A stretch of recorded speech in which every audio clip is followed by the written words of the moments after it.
daawadayaal ku soo dhawaada barnaamijka tus ee Shaywaal Media waxay ahayd sanad ka hor markii uu cudurka dilaaga ee coronavirus-ku uu saameeyay dunida oo dhan haddaba sanad kadib maxaa isbedelay xaggee wax marayaan si uu akhbaar dheeraad ah nooga siiyo iyo faahfaahin guud waxaa khadka isgaarsiinta ku jira maxamed cali oo ah khabiir dhanka caafimaadka kana hawlgala gobolka Washington isla markaasna ka mid ah guddiga caafimaadka Soomaalida ee isla gobolka Washington maxamed ku dhawow barnaamijka tus Shaywaal Media Cabdiraxmaan waa dhawahay waan mahadsan tahay sidaad igu martiqaaday barnaamijkaaga Shaywaal inaan ka soo qayb qaato maxamed aad baa u mahadsan tahay bal marka hore wax ma nooga sheegi kartaa xaaladda guud ee COVID-19 muddo sanad ah ayaa hadda laga soo wareegay bal dadka Soomaalida waxaan jeclaan lahayn in aad akhbaar guud aad ka siiso Cabdiraxmaanow sanad kadib COVID-19-ka caalamka weli waa walaaqaya qasaya dib iyo dhaawac iyo dhimashaba weli u geysanaya muddo hadda aanu ka soo wareegtay muddo sanad sidaad noo sheegtay gaar ahaan waddankeena gaar ahaan meesha aan degannahay hadda labadaynu aan degannahay King County-ga waa meeshii ugu horreysay ee laga helay Mareykanka ama dhimashadii ugu horreysay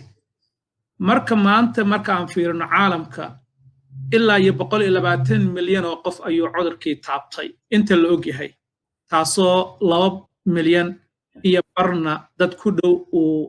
aqira u diray ay u dhinteen Mareykanka oo ah waddanka geerida iyo cudurkaba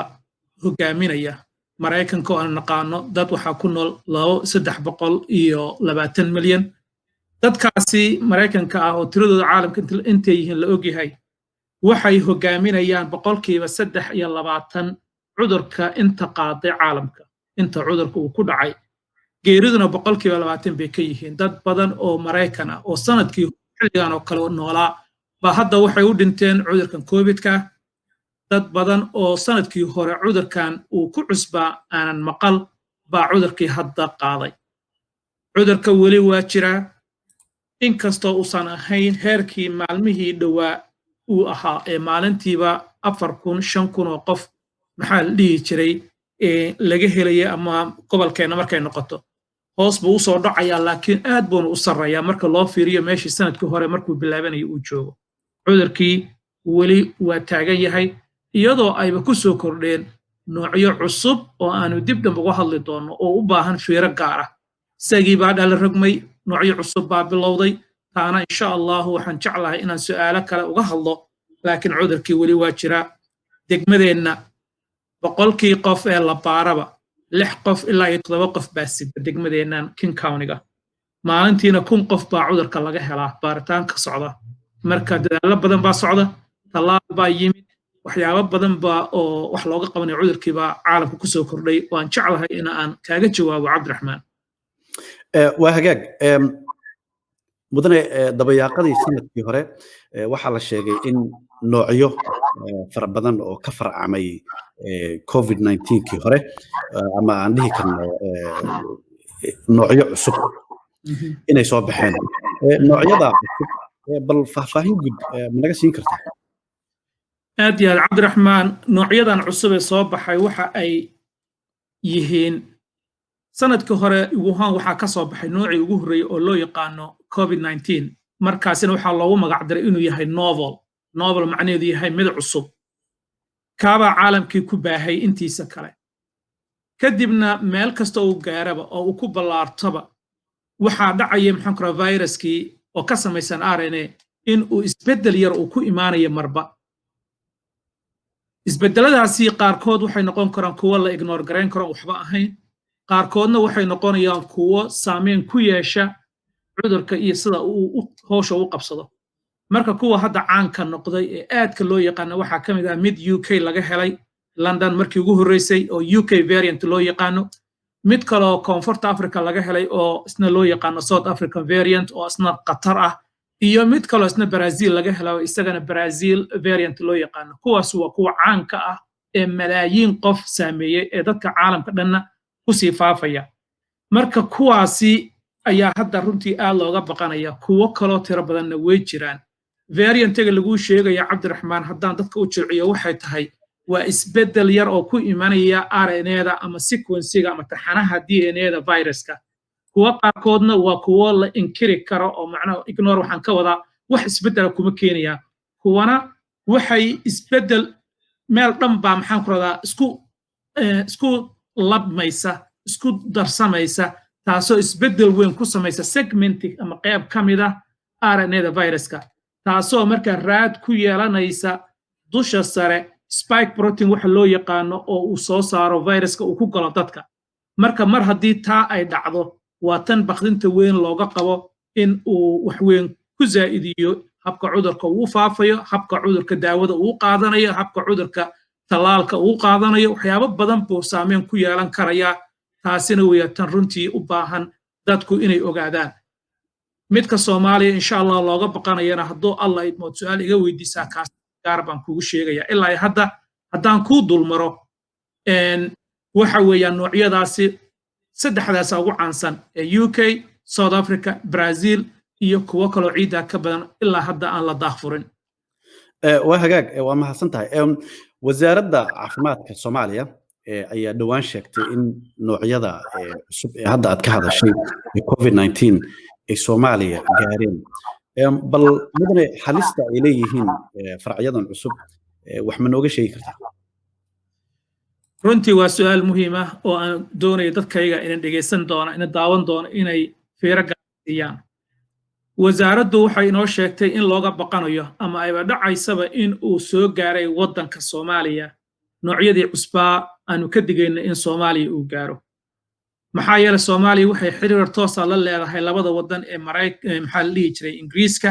iyo South Africa dad badan baa South Africa naga degan dad badan baa Africa naga degan bariga Africa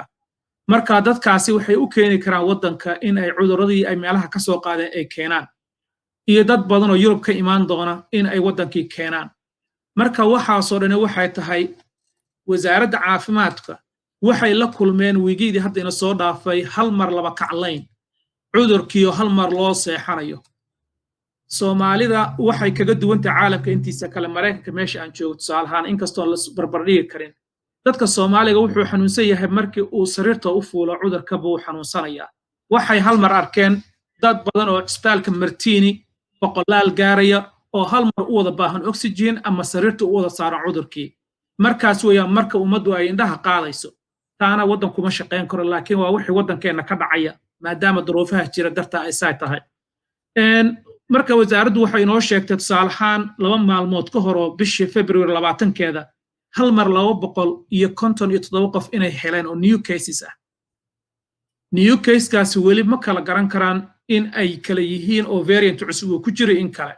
inay ogaadaan waxay ku qaadanaysaa inay samplekaasi oo iyaga ay baareen oo positive ka ah in ay u diraan meelo kale oo hay'adda caalamka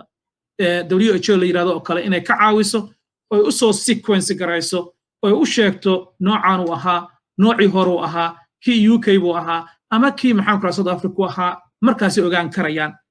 waxay kaloo inoo sheegaan dadkaasi 257 qof ee daraad maxaan ku laga helay 255 waxay ka yimaadeen kaliya Muqdisho iyo agaarkeeda waa gobolka Banaadir galmudug oo kale hal bay sheegeen Hirshabelle hal bay sheegeen gobolada kale ee Puntland iyo Somaliland iyo Koonfur Galbeed iyo Jubbaland kama muuqdaan marka waxaan ujeedadeedu tahay waxay tahay geeriduna waxay inoo sheegaan 15 qof inay maalinta kaliya u dhimatay mudane aan ka dhaxgala marka ma leeyihiin awoodda ama capability-ga ay ku ogaan karaan faraca yani ma sheegi karaan farqiga u dhaxeeya faraca cusub iyo kii hore maya walaala taa ma ogaan karaan awooddeedana ma ay laha waxay kaloo xitaa aysan lahaan jirin waagii hore cudurka markuu bilowday inay xitaaba ay COVID-ka baartaan awood uma aysan lahayn ilaa iyo hay'addan caalamka iyo dowladaha deeqaha bixiya ay siiyaan maxaan ku raahdaa reagentkii ay ku baaran lahaayeen oo markaasi ay noqotay qayb Muqdisho la dhigay qayb Garowe la dhigay qayb Hargeysa la dhigay oo sidaas ay awood u leeyihiin intaan ogahay waa boqolaal waxay haystaan oo maxaan ku raahdaa test kits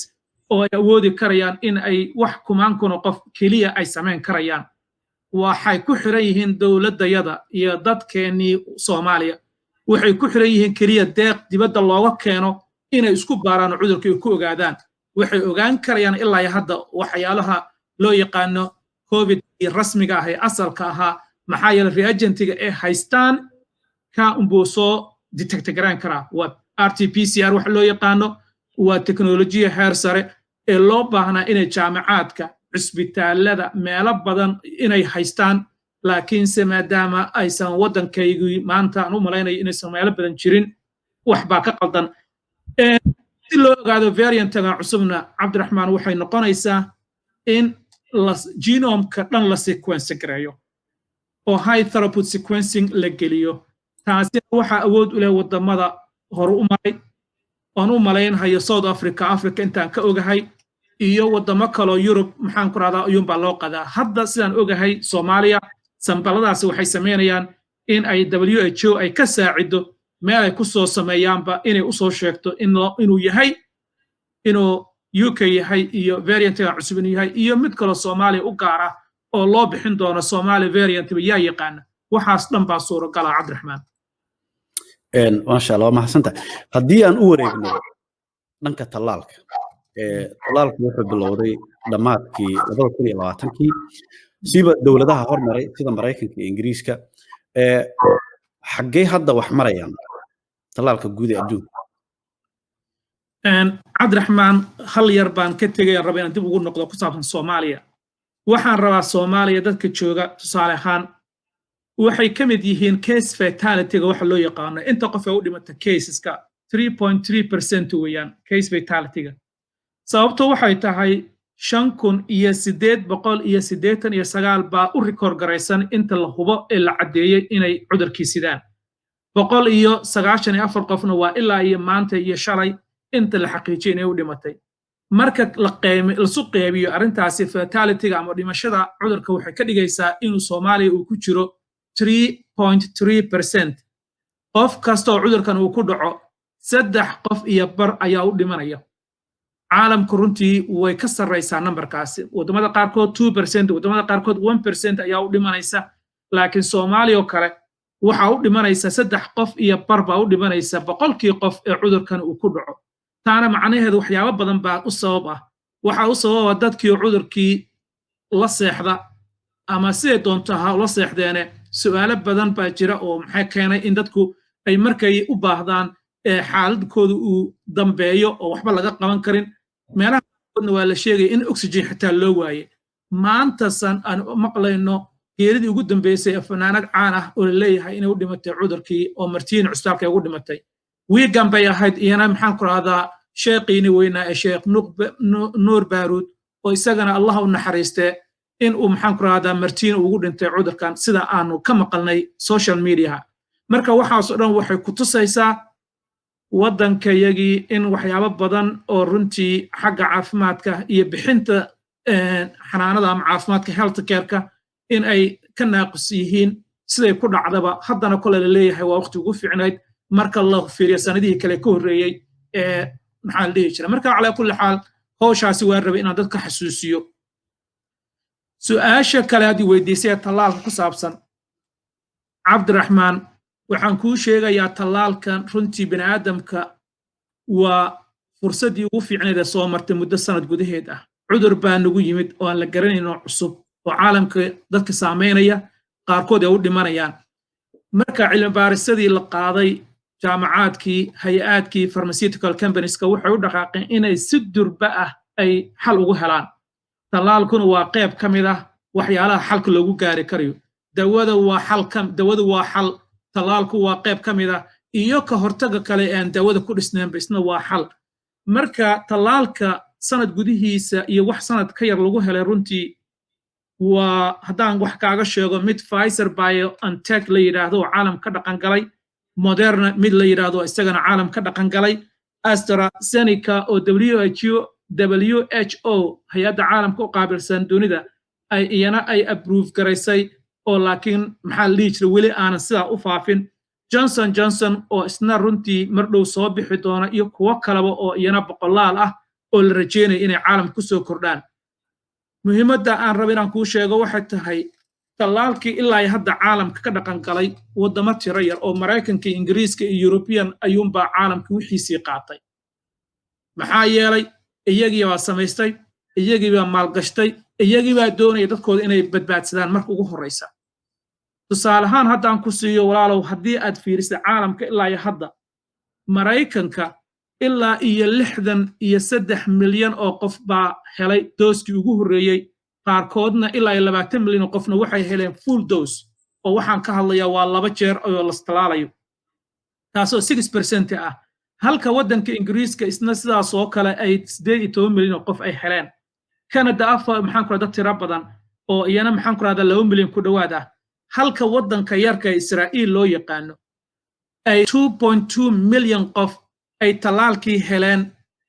dooskii ugu horreeyay ama 3 milyan ay heleen 2 doos taasoo ka dhigaysa 33% dadka Israa'iil degan in ay fully vaccinated ay yihiin waa waddanka ugu horreeya caalamka ee dadkiisa 3 meel marka loo qeybiyo hal meel ay wada talaasheen caalamka intiisa kale weli waa hurdayaan maxaa yeelay qaarkoodina haddii xitaa indhaha dhiigga ka keena ma heli karaan talaalada hadda dhaqan galay maxaa yeelay Maraykankii baa wuxuu u dagaalamayaa dadkiisa inuu u helo Maraykanka ilaa hadda waxay gateen oo iibsadeen 200 milyan oo Pfizer ah iyo 200 milyan oo maxaan ku raahdaa isna maxaa la dhihi jiray Moderna ah iyo 200 milyan oo kale isna maxaa la dhihi jiray talaalka kale Johnson ilaa iyo 600 milyan oo doos dad lagu qiyaasay 400 milyan oo qof oo Maraykan ah oo ka badan dadka degan Maraykanka ayaa ugu talagaleen in ay talaal u helaan Ingiriiska sidaas oo kale Canada dadkeedii inta degan laba laabkeedii bay gadatay waa lagu dagaalamayaa helida talaalka marka waxaa nasiib darro ah dadka intiisa kale ee South Africa iyo Afrikada Madow iyo wadamada Asia in aysan ilaa hadda cid u dagaalasha ama u oroda ama u iibisa inaysan haysan marka talaalo kale ayaa caalamka kollay meelo kale laga samayn doonaa talaalku iska talaal ma ahan talaalo waxaa jira China ay samaynayso kuwo ay already Ruushka ay sameeyeen kuwo kale wadamo badan ay sheegan doonaan oo aanan garanayn sida ay maxaan ku raada rasmiga u yihiin marka covid ka talaalkiisu iskuma wada jiro waa kala socdaa midka hadda aan ka hadlayno aan aqoonta u leeyahay ama wax ka ogahay waxa weeyaan waa midkan Pfizer and BioNTech loo yaqaan number 1 ka ah Moderna oo ku xiga iyo kuwo kale imaan doona ayaa maxaan ku raada kuwaas kuwa hadda aan ka hadlaya caalamkana runtii buuxiyay waxaa jirta mudane dhawaan waxaa la sheegay in talaalkan aad ka dhawaajisay AstraZeneca loo yaqaano in loogu deeqay Soomaaliya dad waxaa jira tuhun ka qaba talaalkaas muxuu kaga duwan yahay talaalada kale ee aan naqaanay sida Pfizer iyo Moderna good Cabdiraxmaan waa su'aal aad iyo aad muhiim u ah oo runtii u baahan in si taxaddar lehna looga jawaabo talaalka AstraZeneca oo Soomaaliya loogu deeqay wuxuu ku imaanayaa horta habkan horta waa inaan isla fahamno waxa sida lagu helayo maadaama suuq ay tahay waxa kan oo hay'ado ay soo saarayaan dawladda Mareykanka oo kale waxay sameeyeen lacagna way geliyeen research and development-gii lacag bilaayin dollar bay ku shubeen si aqoon-yahanadu ay u soo saaraan talaal markii ay soo saareen waxay gateen way arbacunteen talaal malaayiin doos bay sii gateen oo lacag fiican ay ka siinayaan si dadkooda ay free ugu siiyaan waxaan ka hadlayaa waa Mareykan marka hay'adda caalamku qaabilsayna waxay samaysay maadaama Mareykanka sida uu dhaqmayo ay tahay keli talasnimo ama ana dadkayga keliya maadaama ay u dhaqmayaan waxay dhahaan annaga caalamkii dadkiisii baa maxaan ku xil naga saaran yahay maxaanu samaynaa marka hay'ad waxay sameeyeen markaas sanduuq dhaqaale oo Gavi program la yiraahdo talaalka caalamka gaarsiiya ayaa waxay u sameeyaan Cox funding kaasi waxaa la sameeyay bilaayin dollar oo dadka European u badan Mareykanku waxay yiraahdeen waa dawladdii hore jirtay waxay dhahaan annagu shaqadii kuma lihin waaba idin ka baxnaba WHO daatihiin marka hay'adaas lacag lagu shubay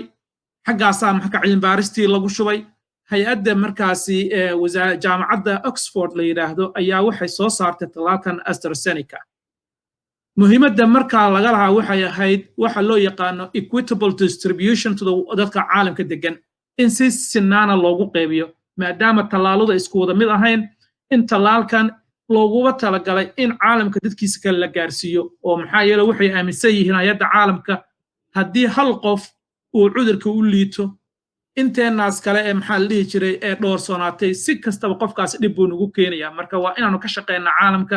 dadka oo degan oo dhan waa inay helaan yes marka calaa kulli xaal sidaasaa dhaqaaluhu ku yimid la horumariyey AstraZeneca hadda caalamka WHO waxay ugu talagashay inay caalamka gaarsiiso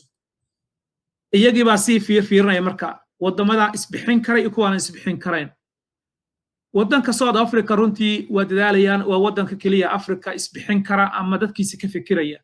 iyagu 100 milyan oo doos bay sii iibsadeen oo AstraZeneca oo ay ugu talagalaan dadkooda inay wax uga qabtaan mise milyan bay ahayd calaa kulli xaal marka milyankii ay sii iibsadeen ayaga sheeka ka soo korodhay meeshaasi oo dadka aan doonay inay wax uga sheego laakiin wadamada Soomaaliya iyo kuwa la midka ah hadda liiskooda ma hayo WHO waxay u qoondeysay in ay siiso talaal deeq ah oo loogu talagalay dadkooda healthcare professionals dadka caafimaad ku shaqada leh duqeyda high risk groups loo yaqaano dadka noocaas oo kala in la siiyo 1 milyan iyo 200,000 doos ayaa Soomaaliya kale loo qoondeeyay kuwaasna waxay ku imaanayaan kolay laga bilaabo dhamaadka February ama March ilaa iyo April ayaa laga yaabaa Soomaaliya kale inay gaarto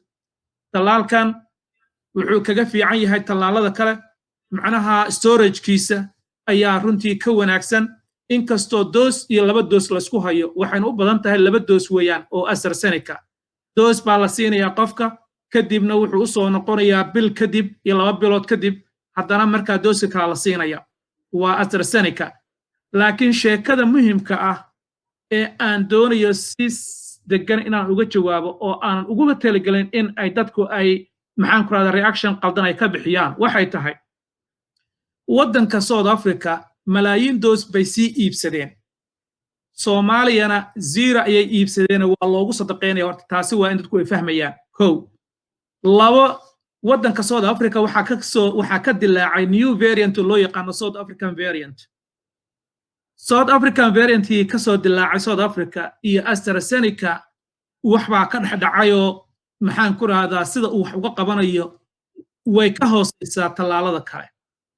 marka reer South Africa waxay taagan yihiin oo ay WHO iyo meeshii ay lacagta 40 waxay leeyihiin inagu doosaskii aan iibsanay wadamo kale oo masaakiin ah inaga naga mudan hal la siiyo oo wadankooda uusan ka dilaacan wali variantigan cusub ee inaga hana la siiyo maxaa la dhihi jiray Pfizer iyo Moderna aad haysaan sida Pfizer dooska aad haysaan hana loogu bedelo oo exchange noocaasa laga hadlayay wiigi in soo dhaafay kolle waanu u maleynayaa in laga ogolaado South Africa maadaama ay tahay wadan dhaqaale leh maadaama ay tahay wadan uu si xun u saameeyay ee la yaqaan dhibaatada uu geystay cudurkan maadaama uu wadan ka dilaacay variantigan cusub ee wadankooda saameeyay marka la fiiriyo waxyaalo badan baa saasi 10 uga bixi kara dadka kale ee Soomaaliyeed adduunka inta ku nool ay Soomaaliduba 10 badan baa uga baxaya Soomaaliya oo kale maadaama iyagu ay deeq ku tiirsan yihiin oo wax la siinayba ay tahay ama waa zero ama waxaan deeqdan lagu siiyay ka faa'iideyso marka iyagoo kale choice mala baqtiga u xalaala Soomaaliya oo kale marka fursadii la siiyo inay ka faa'iideystaan oo ummadan uga faa'iideeyaan bay noqonaysaa walow xitaa 50% oo protection haddii ka helayaanba aad baa u mahadsantahay mudane haddaan u leexano dhanka Mareykanka dalka Mareykanka oo aad adigu ku nooshahay wuxuu ka mid yahay meelaha uu ugu saameynta badan yahay COVID-19ka marka ay noqoto qaybinta talaalka waxaa jirta warar sheegaya in laga gaabiyay gaarsiinta degmooyinka ay ugu badan yihiin dadka madowga ama dadka laga tirada badan yahay inkastoo ay cilmi baarayaashu ay sheegayaan in ay yihiin dadka ugu saameynta badan yahay COVID-19ka maxaa sababay aad isleedahay waa su'aal muhiim ah oo runtii waxyaalaha runtii aan xoogga saarno aan ku mashquulsannahay bay ka mid tahay su'aashaasi runtii midna waxay tahay horta waxa loo yaqaano waddankaan ku noolnahay waa waddan individualistic ah oo aniga wax kastoo wanaagsan qofka hantida leh qofka well connected ah qofkaas unbaa maxaa ka faa'iidaysanaya marka tallaalkii soo baxay ereeraha cad runtii waxay u qaadanayaan sidii dahabkii oo kale u qaadanayaan way u dagaalamayaan waa u garbaynayaan siyaabo badan bay samaynayaan iyadoo ay muhiimadu tahay in lana ogyahay in cudurka uu dadka madow iyo dadka minority-ga uu ku badan yahay ayaa haddana waxaa dhacaysa in dadka madow looga dheereynayo tusaalahaan haddaan ku siiyo deegaankeenna Maraykanka ama gobolkeenna aan joogno Washington State dadka madowga ah ee Washington State ku nool iyo marka lagu daro dadka Hispaniga ah ee asalkooda Latin America ka soo jeedo dadkaasi waxay ku dhow yihiin ilaa iyo 17% ayay ku dhow yihiin ama ay yihiinba waa 17% populationka Washington State ee 7 milyan degan hadda se maxaa dhacaya marka tallaalkii qaybintiisii marka la bixiyay dadkaasi ilaa iyo 6% ayaa ay yihiin tallaalka intii qaadatay intii loogu talagalay way ka hooseeyaan taasi dadkeennan public health ku shaqala waxayna tusaysaa in ay wax ay maxaan ku dhinac u badanayaan sababta aan saa u leeyahay waxay tahay dadkan aan doonayay inay u fahmaan wax haddii la qaybinayo proportion baa lagu qaybiyaa ama saamigaasi waxay tahay adigu haddaad magaaladan aad ka tahay 50% haddaad ka tahay faa'iidadana waa inaad 50% aad ku yeelataa haddaad 20% aad ka tahayna 20% waa inaad dib iyo dheef aad ku yeelataa laakiin dadka madowga iyo Latinx-ka waxaa dhacaya dhibkina wuu ku badan yahay oo tiradii ay ahaayeen in ka badan baa dhibku u yahay faa'iidadii iyo tallaalkii iyo dawadii iyo baxnaano kastoo wanaagsanna way ku hooseeyaan marka taasi waa cadaalad-darrada jirta waxa loo yaqaano inequities-ka oo health care-ka ka jira Maraykanka ka mid tahay taasi laakiin dadaalkeedu ma yara insha Allah inkastoo aan jeclahay inaan kaaga jawaabo su'aalo kale maxaa annagu aanu ka qabanaynaa Soomaali haddaan nahay iyo dadaalka socda laakiin waa wax jira waxa kale ina qayb ka ah runtii aan doonay inaad ogaatid ama dadku inay og yihiin innaguna qayb yar baynu ku leenahay dadkeenna madow maxaa yeelay hesitancy waxa loo yaqaano diyaar uma nihin inaanu maxaan ku radaa u orodno waxaa dhacaysa Cabdiraxmaan xaafadaha innagu aan degannahay tallaal loo qoondeeyay in dadka iyaga ay qaataan ayaa intii ay ka faa'iideysan waayeen oo fridge-ku uu ku jiro ayaa waxa uu imaanaya marka dad kale intaasoo kiiloomitir ka soo safray si ay u helaan marka waad fahmi kartaa dadna waxay u safrayaan 20 mile bay u safrayaan tallaalkii innaguna haddii lagu keeno gurigaaga agtiisdii la keeno waxaa dhici karaysa inaad su'aal qabtid oo aad leedahay may waxaan suganayaa dad kale ha iga hormareen waxaan suganayaa ma hubo waxaan suganayaa waxa kan waxaa ku jira balaayo su'aalo ciidda ka badan Soomaali kaliya gaar kumay aha marka waxaas jahliga jira iyo kalsooni la'aanta jirta iyo aaminaad la'aanta jirta darteed baa waxay keenaysaa in innagii wax aynu xaq u lahayna ay cadaankii ay qaataan cadaankiina xaqoodii labaystaan xitaa dad badan oo xitaa aan looguba talagelin dhalinyaro ah in ay weystaan inay ka hormaraan kuwa badan oo xaq u lahaa aad baa u mahadsan tahay kolley guddiga caafimaadka oo aan su'aal kaa weydiin doono ood ka mid tahay dadaallo fara badan ayaad ku bixiseen wacyigelin fara badan ayaad ku bixisaan aad baad ugu mahadsan tahay marka su'aasheedu waxaa guddiga caafimaadka Soomaalida tallaalkan COVID-19-ka dhowaan waxaad tallaal siiseen dad gaaraya 100 qof bal faahfaahin ma naga siin kartaa runtii arrintaasi waxay ka mid tahay waxyaalaha horumarka ah ee aanu u soo hoynay dadka community-da minority-ga loo yaqaano Somali Health Board oo uu hogaaminayo Dr. Axmed Cabdulle iyo tiimkiisa oo anigu baan qayb ka ahay waxa inoo suura gashay in aan systemka aanu ka faa'iideysano oo aan uga faa'iideyno bulshadeenna waxaan uga jeedaa waxa loo dalbay in aanu vaccine distributor ama bixiyad tallaalka in aanu noqonno through the pharmacy Otelo Pharmacy ayaa vaccineka soo qaaday dabadeedna Somali Health Board waxay awood u yeelatay in iyana ay hawshii qabato taasaa waxay sahashay in duqeyb badan meel ay ku noolaayeen oo Seattle ku taala guryahan apartments-ga Brighton loo yaqaano 100 iyo maxaa la dhihi jiray go'go qof oo degan hal subax in ay heleen tallaalkii waa tallaabo runtii aad muhiim u ahayd oo caalamka dhan ay wada dareemeen communitygan Soomaaliga ah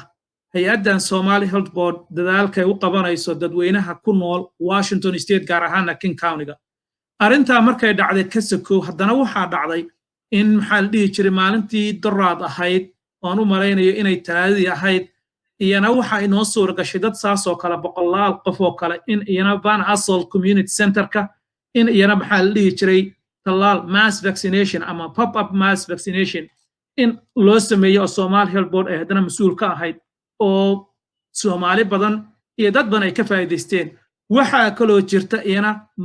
maalmaha qaarkood in farmasiga dadku ay tagaan dadka duqeyda ah ee seniorka ah ee da'dooda maxaan ku radaa 60 ka sarreyso ama dadka hadda priority groupka loo yaqaan ee hadda socda dadkaas oo dhan waxay ka faa'iideysan karaan tallaalkaasi oo farmasiga tagi karaan maxaa yeelay dadka kale cadaanka ah waxay haystaan teknolojiyo website bay iska register gareeyaan waxay u horumaraan maxaan ku radaa annagu si dadka iyagu waxyaabo badan baa maxaa la dhihi jiray caqabaad nagu ah oo ay ka mid tahay internetka isticmaalkiisii website-kii iyo luqadii iyo kalsoonidii iyo wejigii iyo dhaqankii marka arrintaas Somali Health Board waxay inoo saamaxday in waxaasoo dhan aan dadka u fududeyno tallaalkula ay helaan oo cid ay u tegayaan gabar Soomaaliyeed ah Fartuun ay tallaalayso Axmed uu tallaalayo Axmed uu mas'uul ka yahay Maxamed Shidane uu maxaan ku rahaa hawshii kala wado markay arkaan dadkoodii inay hawshii wadaan dadkii waxaa gelaysa kalsooni waxa kan waa waxaygii waxa kan dadkaygii baa wada waxa kan waa waxa la igu talagalay dawadan waa inaan ka faa'iideystaa markaas dadkaygu garaysteen haddii sida kale ay ahaan lahayd dadkaygu kamaysan faa'iideysanayn maxaa yeelay gaal iyo nin cad iyo maxaan ku rahdaa cid dad badan oo aan isfahmayn dhaqan ahaan ku fahmayn su'aalaha aqtaan kaaga jawaabeen runtii dadkaygu horena uguma aysan faa'iideysan laakiin Somali Health Board waxay samaysay in waxaas caqabaadka jira in ay wax ka qabtaan dadkaygan uga faa'iideeyaan haddaan su'aal kaa weydiiyo mudane dadka Soomaalidu inta badan iyo ka qabaan tallaalka dadka aad boqolka qofeed sheegtay iyo dheeraadka Soomaalidu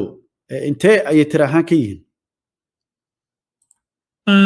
runtii waa su'aal muhiim ah waana insha Allah hadda kor kama hayo waana jecelnahay dadkaygu inay tiradooda badato laakiin dadku way isku jireen dad East African Ethiopian baa ku jiray dad African American ku jiray dad kale waxa ku jiray oo minority ah marka waxaan runtii jecelnahay in dadka iyagu ay tiradooda badato ay ka faa'iideystaan fursadaha laakiin Dr. Ahmed Marow ii sheegay wuxuu lahaa dad badan oo Soomaali baa runtii ku jiray oo aan macnaa hadda 1 iyo 2 aan magacooda dhihi karin laakiin Soomaalidu way soo badanaysaa maxaa yeelay dadka iyagu weji bay soo raacaan wejigaasina haddii uu joogo Axmed iyo Maxamed iyo Caashi iyo Fartuun iyo Faadimo iyo Safiyo oo ay ku soo hiranayaan marka dadka iyagu waxay helayaan gabadhaydii wiilkayna eedada waxa baan u imaanayaa sidaasay duqeydu kolley ku imaanayeen marka waa su'aashaas waa su'aalaha runtii muhiimka ah ee ah percentage-ka xitaa aanu ka nahay dadkii ka faa'iideysta boqolkaas haddii aanu 10% ka noqono runtii waa wax la'aan bay dhaantaa laakiin waxaan jeclahay in dadka iyagu ay ka faa'iideystaan fursadaha noocaas oo kale ina soo mara aad iyo aad ayaad u mahadsan tahay mudane Maxamed Cali barnaamijkan iyo maaragtay inaad naga aqbashay oo aan wareysi ka qaadno adaa mudane Cabdiraxmaan markastoo ii baahatid arrimaha bulshada runtii waa waxa aan u heelanahay waqti kasta insha Allah daawadayaal kaasi wuxuu ahaa Maxamed Cali oo ah khabiir ku xeel dheer caafimaadka isla markaana ka howlgala gobolka Washington kana mid ah guddiga caafimaadka Soomaalida ee loo yaqaan Somali Health Board haddii aad u baahataan macluumaad dheer mar walba oo ku saabsan COVID-19ka fadlan booqo Somali Health Board Facebook ama somalihealthboard.org oo ah website-kooda waxaad kale oo booqan kartaan community-yada media-da sida Somali Bridge iyo kuwa kale oo iyagu mar walba ka hadla akhbaar cusubna dadweynaha uga soo gudbiya inta aanu barnaamijkan mid la mid ah dib ugu kulmi doono waxaan idinkaga tegaynaa sidaas iyo nabadgelyo